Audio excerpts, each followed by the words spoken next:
Que alegria! Está começando o Conexão Empresarial, programa Conexão Empresarial. Dessa vez tendo o privilégio de receber um convidado muito especial. Mas eu vou falar quem é daqui a pouquinho, vou guardar suspense. Nós vamos falar sobre um dos equipamentos mais importantes que a gente tem em Belo Horizonte e no Brasil para gerar mobilidade, para gerar integração, conexão. Mas antes de partir para a nossa conversa de hoje, eu gostaria de agradecer a você que tem nos assistido, que tem nos acompanhado no canal Viver Brasil desde o dia 10 de janeiro, na versão TV, aqui na Claro Net. E aí a gente está em Belo Horizonte, em Betim, em Contagem, em Nova Lima, em Sabará, em Juiz de Fora, em Ipatinga, Governador Valadares, Uberaba e Uberlândia. Uberaba, inclusive, está tendo agora, nesse início aí de maio, um dos principais eventos que a gente tem no Brasil do setor agropecuário, que é a Expo Zebu. Então, entre os primeiros dias de maio, Minas Gerais cedia a famosa Expo Zebu em Uberaba. E o nosso convidado de hoje, o nosso convidado desse programa Conexão Empresarial, é o Kleber Meira, que chegou em Belo Horizonte agora, em 2020, depois de vários percursos aí, gerindo atividades das mais diversas. O Kleber atualmente é o CEO do BH Airport. Ele é executivo formado em engenharia, tem 2 MBAs, um na área de marketing, outro em finanças, curso em gestão avançada pela Fundação Dom Cabral e pela INSEAD, na França, certificado como conselheiro de administração pelo Instituto Brasileiro de Governança Corporativa, o IBGC.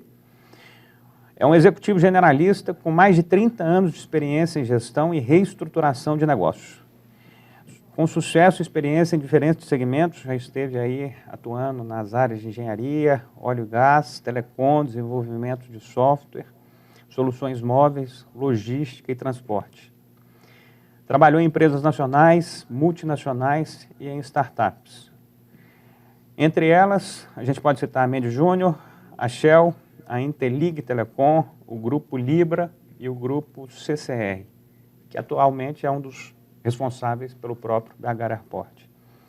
Com um perfil voltado para resultados e capacidade de inspirar e liderar pessoas, Kleber assumiu a posição de diretor-presidente da concessionária BH Airport em dezembro de 2020, com a missão de transformar o Aeroporto Internacional de Belo Horizonte na principal referência do setor.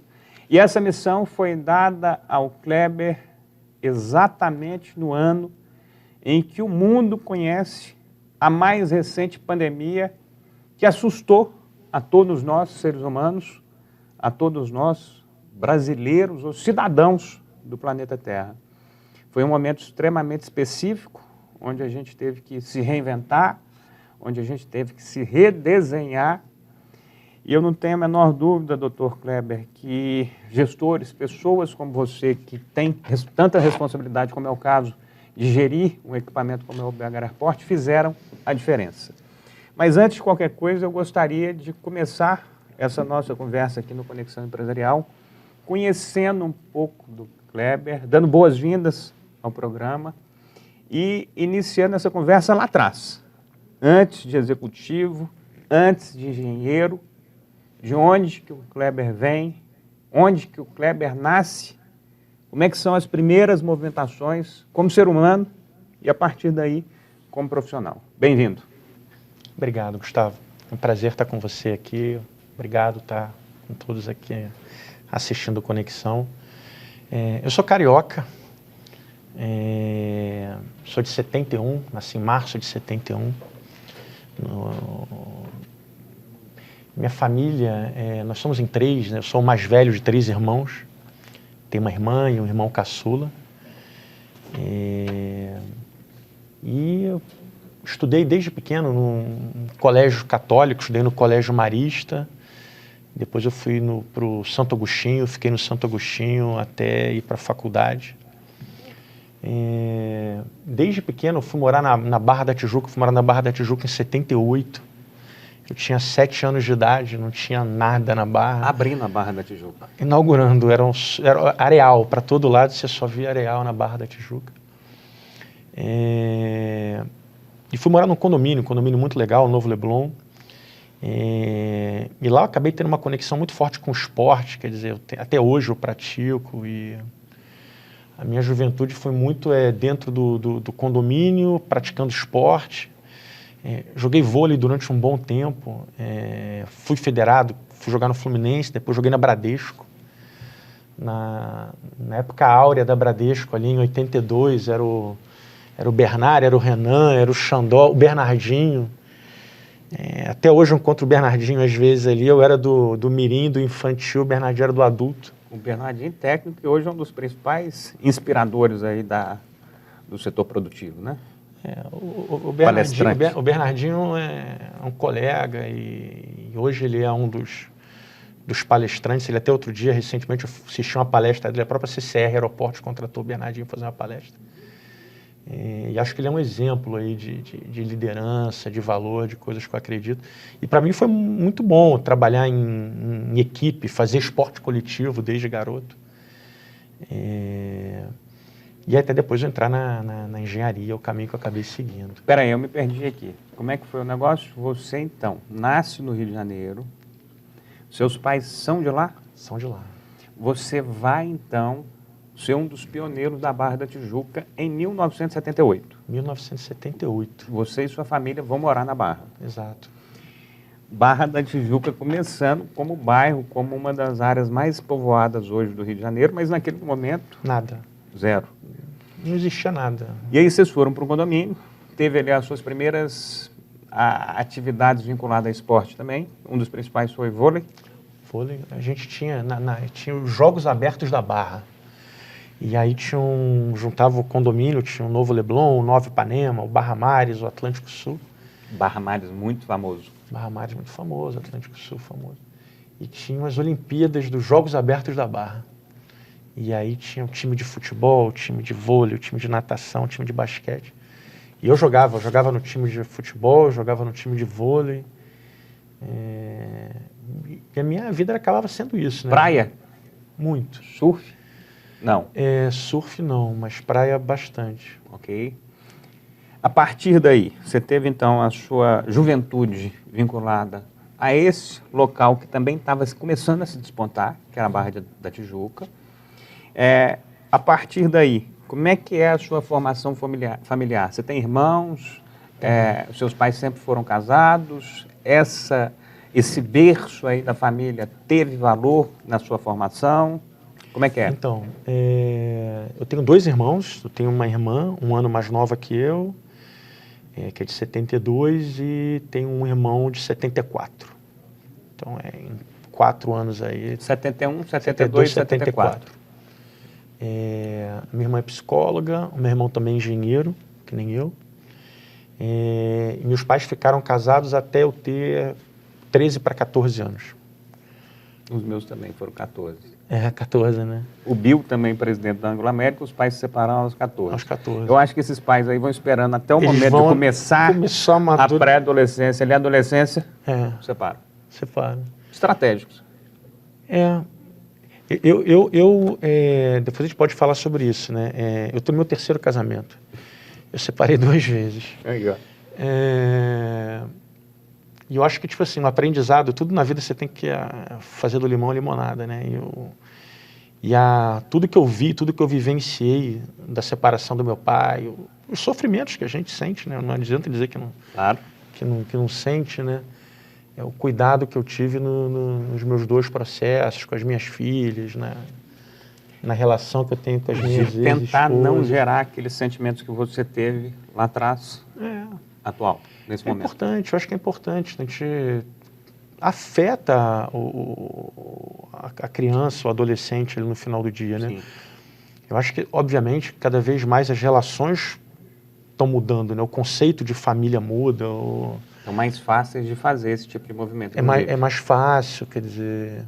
Mas eu acho também, pelo fato da gente ter vivenciado isso, ter experimentado, você experimentou, eu experimentei, eu acho que o cuidado que a gente tem em fazer da melhor forma possível, da forma mais natural, Então, é uma relação super aberta que eu tenho com as minhas ex-esposas e com as meninas. Então, essa questão de horário, visitação, quem vem, quem vai, é uma coisa muito mais fluida, muito mais natural e normal. Sim.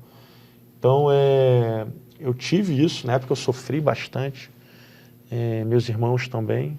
Você tinha uns 14, 13 para 14 Eu tinha 14 para 14. Isso lá no Rio, Barra da Tijuca. Exato. Separou.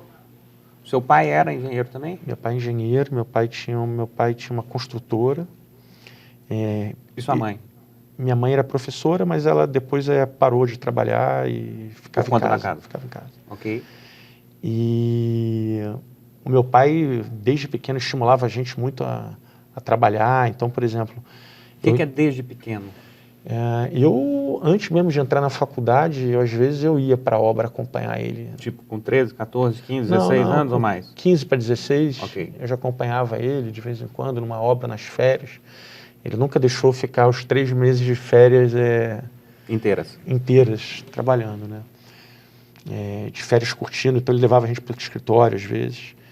E quando eu entrei na faculdade aos 18 anos, eu já fui logo estagiar com ele, lá no escritório dele, um tempo. Você tem alguma memória por que você fez engenharia? Para valer? Não tenho a menor dúvida. Acho que tem 2 motivos, né? Com certeza. O primeiro deles é o fato de tanto meu pai quanto meus tios. Então, meu pai, ele tem 2 irmãos e uma irmã. Então, os meus 2 tios, um faleceu já, eles eram engenheiros também. Então, papo lá em casa, na família, nos engenharia eventos, pura. Girava em torno disso, né? E o meu tio, por parte de mãe, minha mãe faleceu, mas minha mãe tem um irmão, que é meu padrinho, inclusive, ele também é engenheiro civil. Então, eu acho que isso, com certeza, foi um dos principais fatores. E o segundo fator que me influenciou muito, eu me lembro claramente disso, na época que a gente estava na escola, e apesar do Santo Agostinho já segmentar no 2º grau, agora no ensino médio, se você ia para a área de TEC, ou para a área de bio, ou para CH, Ciências Humanas. Então, com 14 para 15, a gente já separava. E eu sempre gostei muito de matemática, de física. Então, eu já achava que eu ia para alguma coisa nessa área. Mas eu lembro que eu li uma matéria da Exame falando sobre os executivos, quem eram os principais executivos das 500 maiores, os melhores. E eu me lembro que tinha um número que girava ali em torno de 85% dos presidentes naquela época, dos diretores, eles eram engenheiros. Talvez hoje seja até advogado, alguma outra coisa, mas eram engenheiros, né? Falei, então acho que estou no caminho certo, acho que tenho uma vocação, gosto da matéria. E o ambiente está bom. Tem um ambiente familiar e o mercado está apontando nessa direção, então acabei indo para engenharia. E aí, você então tinha a referência do pai, tinha referência dos tios e resolveu seguir o caminho da engenharia. Exato. E aí, você se forma, você se posiciona para o mercado, qual é a primeira atitude que você tem formado? O que você busca a partir daí? Busca seu primeiro emprego, busca sua primeira atividade, mas como é que você se posiciona a partir de formado? Então, eu logo no primeiro ano de engenharia, na PUC, eu fui estagiar com meu pai, na empresa dele. E aí, obviamente, eu vivenciei lá um tempo, e ele mesmo me estimulou, falou, olha, eu acho que não adianta você ficar aqui, vai aprender, vai conhecer coisas diferentes. E eu me candidatei para um estágio na Mendes Júnior. A Mendes Júnior no Rio tinha algumas obras lá, tinha a Mendes Júnior Construtora, tinha a Mendes Júnior Edificações. Mendes Júnior era uma empresa mineira. Mineira. Acho que ele foi o primeiro contato, meu primeiro emprego. Você comentou que eu vim para cá em dezembro de 20, mas já é a 3ª passagem que eu tenho aqui por Minas Gerais, né? Depois a gente pode falar sobre isso. Então eu vou, rodo e volto e paro em Minas. E aí fui lá na Mendes Júnior, estagiei, trabalhei lá. Não tinha conhecido nenhum, não tinha nenhum nada, contato. Zero. Foi lá, Zero, bateu zero. na porta, se posicionou foi. E foi recebido. E fui recebido. E aí você começa a sua carreira. Começo a minha carreira, ainda como estudante. E aí era assistente técnico, já era estagiário, depois virei assistente técnico.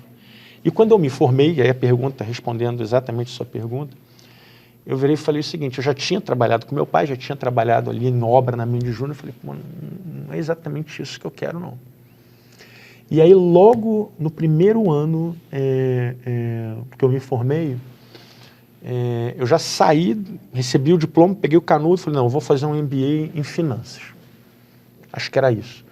A gente estava ali naquela época, ali tinham vários bancos de investimento. Então, no Rio tinha o Garantia, tinha o Marca, tinha... Eu falei, de repente, eu gosto de matemática, talvez esse negócio seja legal, vou estudar. Aí fui fazer um MBA de finanças. Especializar mais em finanças. a partir da engenharia. A partir da engenharia, mas com um background um pouco mais financeiro. E aí surgiu entrevistas e um processo para ir para a Shell. Eu tinha acabado de me formar. É importante a gente fazer essas paradas e entender os períodos. Quantos anos você tinha aí, neste momento em que você está no seu primeiro emprego e recebe uma possibilidade de ir para a Shell? O que é a Shell? Naquele momento ali que ele está falando, a Shell era a Disney. A Shell era a empresa do planeta. Isso mesmo. E aí? Então, Você tinha quantos anos? isso. Eu tinha 23. Ok. Tinha acabado de me formar, estava meio de júnior, engenheiro, e surgiu a possibilidade de ir para a Shell. Eu estou certo em relação a essa Shell, não é? A Shell, nesse momento aí era a empresa. Tudo. E até hoje. Até hoje, óbvio. Até hoje. Mas a gente se olhar hoje, a quantidade de executivos que hoje estão em algumas das principais posições chaves de muitas das empresas do Brasil são oriundos da Shell. Sim. Eu tenho amigos hoje, posso nomear alguns aqui, que estão em posições de liderança em empresas chaves. E por quê? Um pouco do meu ciclo passa por isso também. Eu acho que e a Shell foi a grande escola, né? No período que eu fiquei na Shell durante quase 7 anos, 6 anos e pouquinho, 7 anos. Eu trabalhei em 6 áreas diferentes, 6 locais diferentes. A Shell dentro da Shell. Em quanto tempo? Em 6 anos e meio. A cada ano um ponto. A cada ano. A Shell tinha... A cada ano uma nova etapa. Uma nova etapa. Ela sempre teve um cuidado muito grande em identificar, mapear pessoas e desenvolver e criar alguns talentos e por aí vai. Então tinha todo um processo de identificação que eles faziam de qual que era o potential. Era no detalhe do perfil de cada executivo. Tinha. Isso era revisado, anualmente eram criados grupos de trabalho de você tentar identificar como você desenvolver aquele funcionário, se ele ia ter carreira internacional, se ele não ia. Então, eu concordo contigo, para quem queria se desenvolver, para quem queria ser um profissional, a Shell foi uma grande escola, com certeza absoluta. E aí eu fui trabalhar na Shell. Onde você mais se desenvolveu aí nesse período da Shell? Porque aí nós já estamos chegando na sua formação efetiva. Porque você acaba de se formar em engenharia, passou o quê? 2, 3 anos na Mendes Júnior? Eu fiquei 3 anos na Mendes Júnior, 2 anos como estágio e um ano e pouquinho efetivado, como formado ali. Tá. E a partir desse 3º ano aí de Mendes Júnior é que você identifica a oportunidade da Shell e passa lá 6 anos e tal. 6 anos e pouco na Shell. Nesses 6 anos e pouco na Shell, é a primeira formação efetiva como gestor que você passa na sua vida profissional. Exato. O que mais te representou aí? Como é que você entende essa passagem na Shell? Esses 6 anos, essas 6 funções diferentes. Eu estou falando isso de maneira bem específica. Nós estamos no Conexão Empresarial, as pessoas que estão acompanhando os programas nossos estão tendo a oportunidade de conhecer executivos e pessoas que são referências em suas funções. Você é um cara que, então, percorreu aí diversas passagens e hoje está, talvez, em um dos pontos mais importantes que a gente tem no Brasil, na gestão de um aeroporto que conecta o Brasil conecta Minas Gerais ao mundo, e é uma infinidade de ações. Então, eu queria entender essa sua formação, essas 6 etapas aí, 6 anos e pouco na Shell. Como é que você saiu dali? Foi a principal escola que eu tive, não tenho a menor dúvida disso. E o primeiro desafio que eu tive de novo, né? Ele criou uma janela e abriu uma porta absurda, porque o primeiro trabalho que eu fui fazer lá era um projeto que a gente tinha que fazer o retrofit de 100% das lojas de conveniência do Brasil. Naquele momento lá atrás, existia uma marca de loja de conveniência chamada, era uma joint venture da Shell com o grupo Pão de Açúcar. Select? Express. Express. A Ok. loja Express. A Select é a marca Select mundial. é a atual. É a que eu fiz fazer. Então, a Express era uma joint venture do grupo Shell com o Abílio Diniz, com o grupo Pão de Açúcar, e eles tinham as lojas Express. Naquele momento, a Shell decidiu que ela ia usar a marca mundial dela, que era Select. Então, criou um programa no qual tinha o diretor que eles chamam de NFR, Non-Fuel Retail, que é a loja de conveniência, o diretor de comunicação e o diretor de engenharia, e montaram um plano de, num espaço, numa janela de 1 ano, a gente reformar as 180 lojas do Brasil. Deixar de ser Express. Deixar de ser Express para ser Select. Isso quando? Em 1 ano. Quando é que era isso? Isso em 94. Ok. 94. E aí eu fui o cara da engenharia, da Shell, para fazer parte desse grupo de trabalho. E aí foi uma das coisas mais legais. Não foi a principal foi na Interliga, eu posso falar depois. Mas ali foi o primeiro projeto, era um projeto multifuncional, que eu tinha um sponsor, que era o dono da marca Select, que iria nascer, Shell. da Shell, e ele fazia reuniões semanais com um representante da engenharia, eu, um cara da área de comunicação, que era o Murilo, tinha um cara da área de operacional, que era o Arthur, e a gente tinha que semanalmente fazer um planograma, fazer um cronograma. Tipo assim, primeiro a gente vai atuar no Nordeste, depois a gente vai atuar no Centro-Oeste. Primeiro tem que entrar em engenharia, para quebrar tudo, destruir o que é Express, construir o que é Select. Aí vinha um grupo de mobiliário, equipamento, forninho, micro-ondas. Depois tinha que vir alguém botar todos os produtos ali dentro. E aí tinha que fazer o lançamento da marca Select na Praça Nordeste, com plano de mídia, então cara de comunicação. Então durante 1 ano, a gente cumpriu isso. A gente conseguiu reformar 180 lojas, várias simultâneas ao mesmo tempo. Deve ter sido um projeto fantástico. Viajei o Brasil inteiro, acompanhando a obra, mas assistindo e testemunhando o que o cara da comunicação queria fazer, o que o cara da operação, da franquia, era uma franquia, queria fazer. E aí eu falei, pô, é isso que eu quero. Eu acho que eu tenho um drive mais comercial, mais novo negócio, mais operações. Aquilo acendeu um interesse de eu fazer isso. E aí, esse diretor comercial, que já até faleceu, o Guilherme virou no final do projeto, falou, olha, vem trabalhar comigo, você não quer vir trabalhar na área de conveniências? Falou para você? Falou para mim. O senhor era da engenharia? Eu era da engenharia. E aí, depois desse 1 ano, eu fui trabalhar na engenharia, em conveniência. E aí vim para Minas. Que aí já deixou de ser uma ação, vamos falar, específica de engenharia e passou a ser 100% comercial. Eu vim ser o cara, era Minas, Brasília, Goiânia e Centro-Oeste. A base era aqui, o escritório da Shell ficava na Bernardo Guimarães. Ok.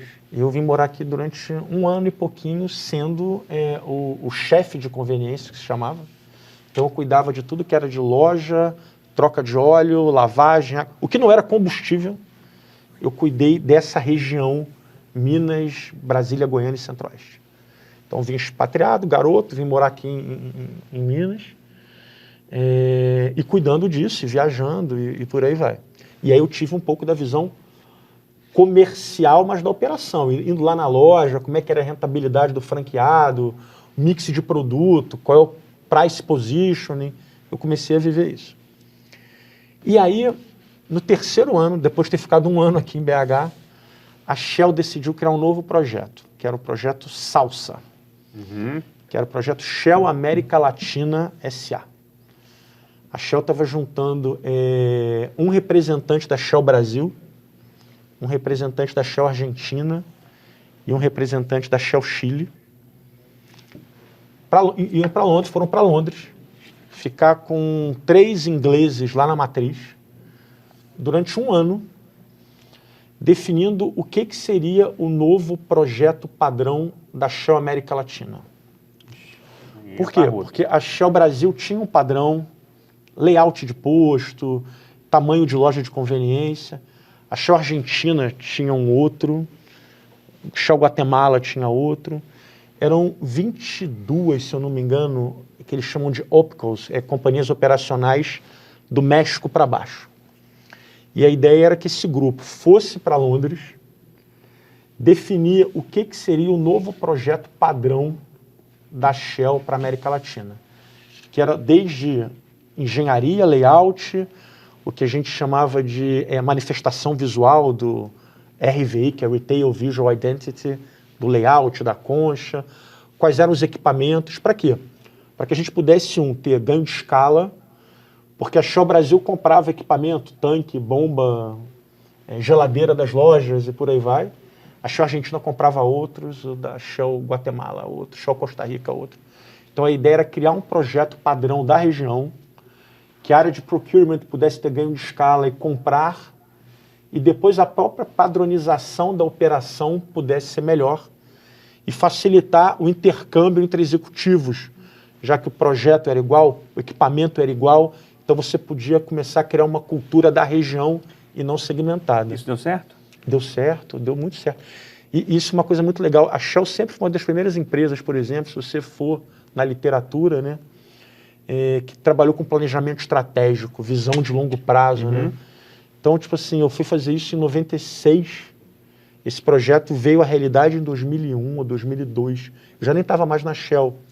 Mas a Shell, 5 anos antes, ela falou, em vez de eu chegar e juntar Brasil com Argentina, e juntar tudo, não. Vamos criar um projeto padrão, vamos criar o que é o manual de operação padrão, vamos começar a comprar os equipamentos padrão, vamos garantir que tudo funcione e depois a gente vai juntar as pessoas.